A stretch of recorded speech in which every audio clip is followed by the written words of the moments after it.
दोस्तों, कहीं आप लोगों का दिमाग फटी डिलीवरी की तरफ नहीं है? जो पढ़ाई पीरियड में है, जो अपने आप को लाइफ बदलना चाहते हैं, जो आगे बढ़ना चाहते हैं, उन लोगों से मेरा सवाल है कि क्या आपका दिमाग और बुद्धि फटी डिलीवरी की तरह नहीं तो है? अब फटी डिलीवरी का मतलब क्या होता है, इसलिए मैं आगे समझाऊंगा।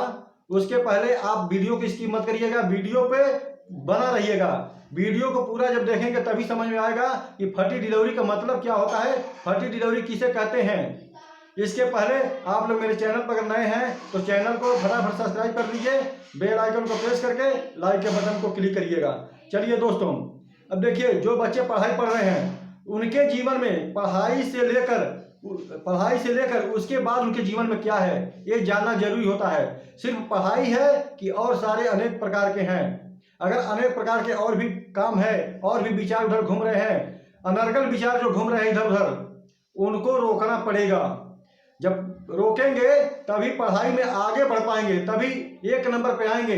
नहीं तो थर्ड में तो पास हो गए भैया, हम तो इंटर पास हो गए, बीए पास हो गए तो हो गया, लेकिन मेरिट निकालना बहुत जरूरी होता है। फर्स्ट पास होता है बहुत जरूरी होता है। लेकिन जब आप एक लक्ष्य बना करके पढ़ाई करेंगे, तब अब पढ़ाई भी कर रहे हैं, आ करके चैटिंग भी मोबाइल से कर रहे हैं, मोबाइल चला रहे हैं और भी अनर्गल काम कर रहे हैं, तो ऐसे आगे कैसे बढ़ेंगे? अब फटी डिलीवरी का मतलब क्या होता है दोस्तों, मैं ये बता देता हूं। पहले फटी डिलीवरी देखिए, खेतों में पानी दूर ले जाया जाता है, तो डिलीवरी से जो पाइप डिलीवरी होती है पानी वाली, उसको बिछा दिया जाता है और बहुत दूर तक खेतों में पानी ले जाया जाता है। अगर वो डिलीवरी फ्रेश हो, फटी नहीं हो बिल्कुल, तो आसानी से पानी खेत में चला जाता है। ठीक है। और वही डिलीवरी अगर फटी हो, बीच में कहीं कहीं फटी हो, तो पानी बिखर जाता है। जहां 1 घंटा पानी लगना होता है फ्रेश डिलीवरी से, अगर डिलीवरी फ्रेश है तो खेतों में 1 घंटा में जहां पानी पहुंचता है, वहां फटी डिलीवरी हो तो 2 घंटा पानी दोस्तों लग जाएगा। 2 घंटा का समय लग ही जाएगा, क्योंकि डिलीवरी फटी है। अगर फ्रेश डिलीवरी है तो 1 घंटा में खेत की सिंचाई हो जाएगी। अगर डिलीवरी फटी है तो 2 घंटा लगेगा।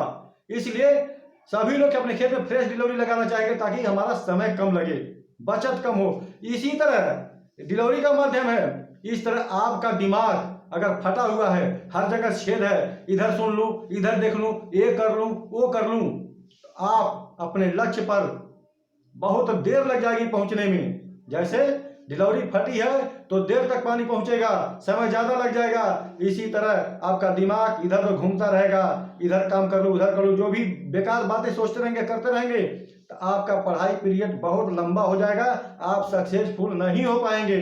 इसलिए फ्रेश डिलीवरी के समान बनिए, अपने वृत्तियों को काबू रखिए, अपने इंद्रियों को काबू रखिए और अपने पढ़ाई में एकदम बिल्कुल सीधा लग जाइए फ्रेश डिलीवरी की तरह, फिर आप सक्सेसफुल हो सकते हैं। इसी तरह लोग सक्सेसफुल हुए हैं। दूसरी काम, अगर बुद्धि तेज करनी है तो सुबह 4 बजे ब्रह्म मुहूर्त होता है, सुबह 4 बजे उठ जाया करो और भगवान का प्यारा सा नाम 10 मिनट 5 मिनट भगवान से प्यार किया करो, भगवान से नाम लिया करो और पुस्तक खोल करके बैठ जाइए पढ़ने के लिए। उस समय भगवान को याद करने के बाद पुस्तक जो उठाएंगे, आपको माइंड में पूरा याद बन करके रह जाएगा और दिन भर ताजगी बनी रहेगी दोस्तों।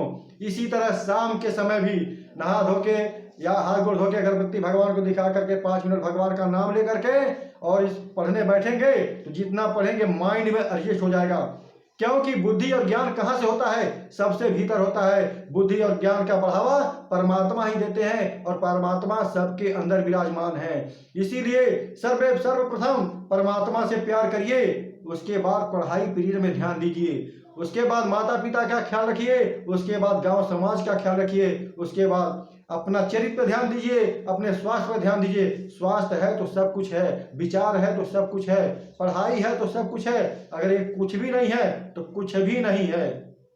ठीक है दोस्तों, इसके आगे आप लोग अपने माता पिता का ख्याल रखना, अपने बाप का कहना मानना। देखिए, राम अपने माता का कहना मानते थे, राम मर्यादा पुरुषोत्तम थे, राम माता के कहना माने थे। इसी तरह आप भी राम बनिए और राम की तरह अपने माता पिता का वचन को निभाइए, कहना मानिए, क्योंकि माँ ने इस दुनिया में लाया है तो इस दुनिया देखने के काबिल बने हैं। इसलिए माँ को धन्यवाद देना जो इस दुनिया में आप सबको हम सबको लाया है। इसलिए माँ का ऋणी हम हमेशा रहेंगे, कभी चुका नहीं सकते। चुकाना है तो बस उनके आज्ञा का पालन करते रहना, अच्छी मार्ग पर चलते रहना, कभी कटु शब्द मत बोलना और कभी भूल से माँ का दिल मत दुखाना।